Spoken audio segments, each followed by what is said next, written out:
Darlene here. I hope you all are having a wonderful day. I just want to tell you how appreciative I am of all of you that watch my videos. It means a lot to me. I thought I'd share one of the things I'm starting to work on. I haven't gotten very far with it yet. I have been watching several of you do videos about winter sowing, where you've taken a water jug or a milk jug or a big pop can or even trays with dome lids on them and planted cool weather, frost hardy plants in there and set them outside in the weather, sometimes even in snow, to grow. And so I thought, I've never done this before, so I should give it a try. And so I'm starting to prepare. I haven't gotten very far yet. I have a whole bunch of empty, there's my shoes and my feet that aren't in them. Okay, empty pork rind containers. And I thought about taking the wrapper off of here, but it's really stuck, so it won't come off. Anyway, I made a hole in the lid to simulate how a milk jug would be. Okay, and then I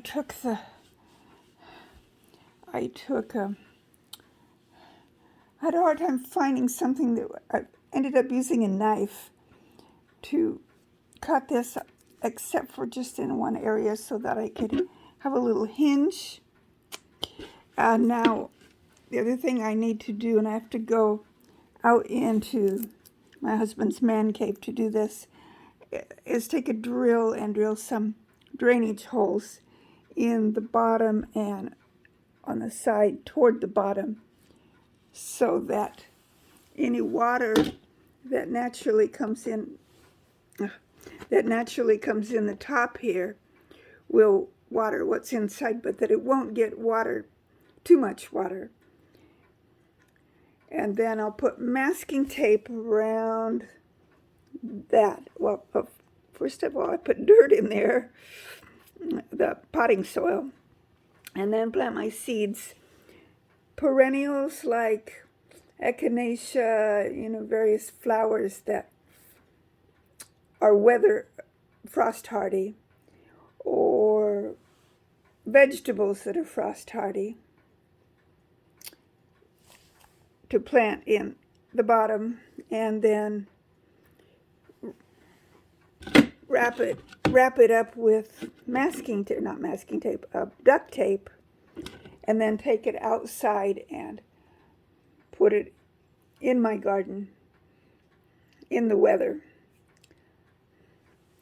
And I've got quite a few of these, so I haven't decided how many I'm going to make yet. But I'll do several. And for me, this is kind of like I said, I haven't done this type of gardening before. But people that have seem to be successful with it. So I'm thinking it'll probably turn out just fine. And it will be a fun experiment to see how successful I am at winter sowing. So when I get them all finished, I'll probably make another video and show you. But that's all I wanted to show you today. And I want to thank you, those of you who've made videos about winter sowing.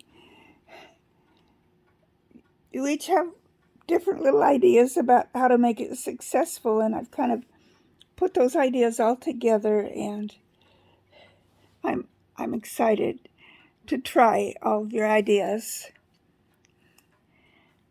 I enjoy watching your videos, and I'm hoping that you enjoy watching mine.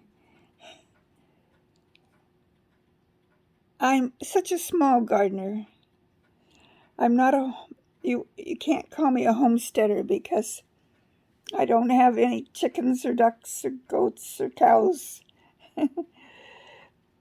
All I have is my kitty cats that stay in the house all the time, and only 2 of them, and my worms, which I've made a few videos about, and I'm overdue for going out and checking on them to see if they survived the very cold weather that we've been having.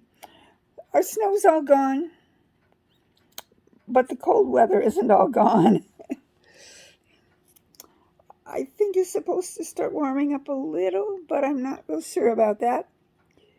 It definitely is still wintertime, and traditionally we'll have a few cold, maybe even snowy days in February, which we're almost in February. Today is the 30th of January when I'm recording this. So I know that our cold weather isn't all gone yet. And in my last couple of videos, I showed you some cool weather things that I've planted indoors. And I've told you that I'm planning on planting some peppers. Now the peppers aren't going to go in the outdoor ones because they're not cold hardy. But like I said, perennials like echinacea, daisies, or flowers that come back year after year,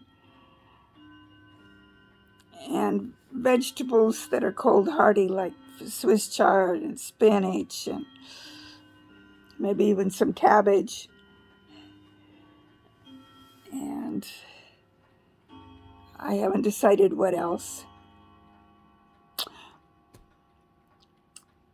I could even try some that are questionable because this container does act as a bit of a greenhouse for them. We'll see how it goes. So I'll keep you informed. I'll let you know how many I decided to do and what things I decided to plant. And I'll show them out in the garden, and we'll follow my progress. I hope you're enjoying the day. I think I said that at the beginning of my video. Why do I make these videos? Well, there's a couple of reasons. One reason is I love interacting with you, my followers, the people who watch my videos. I know we as YouTubers, we tend to look at the numbers, but you guys aren't just a number. You're all real people.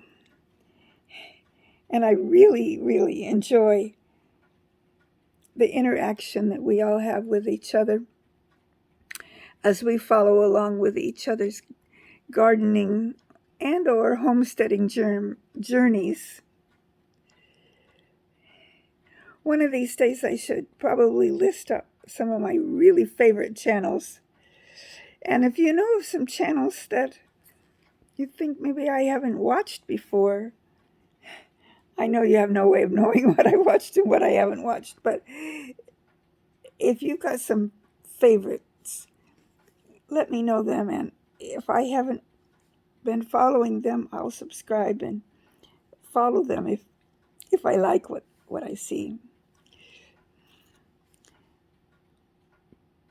And I'm assuming that all of you who are watching this are subscribed to me. And if you're not, I hope that you do subscribe.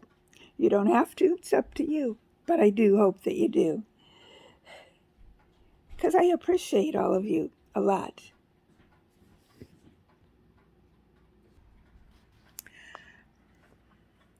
Well, I've got you. And we're communicating with each other. The thing I wanted to do is ask your opinion about several different things. One is, what kind of videos would you like to see me making? The videos that I do make, I'm either doing gardening stuff or sometimes stuff in the kitchen. Is that okay? Does everybody like those? Is there something else you'd like me to do? some videos that I watch are people giving their opinions about everything that's going on in the world today. And I know we all have to be very careful with our opinions, lest we get kicked off of YouTube or other social media. So I kind of tend to avoid giving my opinions. Is that right, that I should avoid giving my opinions? What do you think? All I'm going to say is that I'm a redneck girl all the way. Yeah. Grew up in the country, lived in the big city, went to school in the big city, well, college. Lived in smallish town. Now I live in an even smaller town. Our town is very rural, and we have, like, I'm thinking around 1,200 people is all. So you could say I live in the country, even though I live in town. But all we have is our yard. We live on 3 lots, so I'm not sure what the size of a lot is. I know it's way less than an acre. That much I know. We are kind of at the edge of town, so all I have to do is walk about a block, maybe a block and a half away, and there are wheat fields all the way around. So we live in wheat country. Some of the farmers grow peas every other year. And I noticed last year one of the farmers substituted out peas for,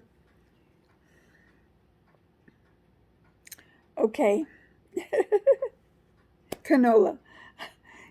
It's like I knew the word until I went to say it, and then so there was one field that had canola in it last year, and I've noticed they have wheat in there again now, because the wheat start to see the green coming up during the winter. And the fields around here are, I think, what you call dry land wheat farming. Most of them do not irrigate the fields, and we don't have much rain. I'm not sure what our annual rainfall is. Maybe I'm going to make a guess and say it's about 24 inches, maybe. I don't even know if it's that much. I suppose I should look it up, see what our average rainfall is. When I lived over on the Oregon coast, our average rainfall was 80 inches. That was a lot of rain. And I lived in southern Nevada for a few years, and average rainfall down there was 6 inches. I don't know if it's still that. But here I think it might be closer to 20, 24. Seems like we've gotten a lot of rain this winter, but that might just be my imagination. Well, I'm going to go ahead and close up this video. I know I've rambled. Again, I want to tell you how much I appreciate all of you. You mean the world to me. And that's I started to tell you why I make the videos. Well, it kind of documents everything I'm doing, but then the other reason is just because I enjoy communicating with you. And I hope you enjoy listening to me. So, my friends, may God bless you. May your gardens be bountiful and plentiful. And may you always be able to seek out and tell what is the truth. Until next time, take care. Bye.